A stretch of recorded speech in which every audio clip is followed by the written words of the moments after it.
hoodie មែនចានេះជាប្រភេទអាវ hoodie មានមួកនឹងឯងបងទាំងអស់គ្នាចូលស្តុបហើយចូលជាប្រភេទ brand ច្រើនទៀតអញ្ចឹងបងដែលគាត់ថាចាបងអើយបងអាចជួយថតជាមួយប្រភេទសាច់ hoodie ឬខាង keep នឹងឲ្យបងអូនមើលតិចបានទេដោយសារតែខ្ញុំ scroll នៅក្នុង page បងទៅរៀងពិបាករហូតចេះចង់1 2 3 4អញ្ចឹងណាអូខេថ្ងៃនេះខាងឃ្លាំងនឹងធ្វើការបង្ហាញជាមួយនឹងប្រភេទសាច់ hoodie ហើយក៏ចង់ប្រាប់ថាតើដែលភ្ញៀវកាត់មក keep 2 keep ហ្នឹងវាមាន brand ប្រមាណគ្រាប់ចូលអញ្ចឹងណា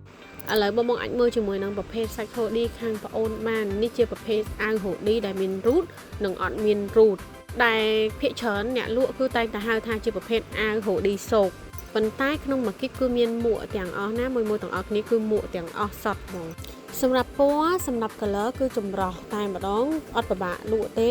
ហើយសម្រាប់ mode គឺជាប្រភេទ mode បែបចេញមកឆ្ងាញ់តែម្ដងបងជាប្រភេទ mode និយាយទៅក៏មានលាយជាមួយនឹងប្រភេទ mode sticker អាមេរិកដែរហើយក៏មានលាយ mode ជាមួយនឹង mode បែប grey បែបអីនិយាយទៅបងតែគាត់អាសាពាក់ជាមួយនឹងប្រភេទ style hoodie grey style K-pop អីហ្នឹងគឺចូលមកច្រើនខ្លាំងមែនតើហើយបើsizeវិញគឺ free size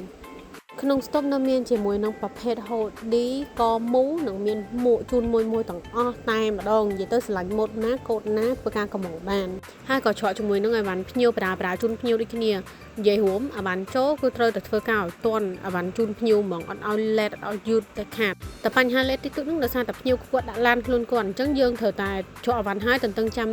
ភ្ញៀវឡានភ្ញៀវមកដល់គឺយើងនឹងធ្វើការលើកដាក់អីវ៉ាន់ជូនដល់ភ្ញៀវអញ្ចឹងណាតែបើដាក់ឡានខាងឃ្លាំងរបស់ខ្ញុំគឺខ្ញុំធានាថាអត់មានធ្វើការយឺតយ៉ាវជូនមួយតែម្ដងតាន់ចិត្តម៉ោងស្មាននេះម៉ោងប្រហែលជា7ម៉ោង6ណាមួយគាត់នៅតែចេញអីវ៉ាន់ជូនភ្ញៀវដែរឲ្យតែភ្ញៀវថាទេមួយគ្រឿងមកចង់បានអីវ៉ាន់ដាក់ភ្លាមស្រឡាញ់កុំភ្លេចជួយ follow ផងណាអរគុណ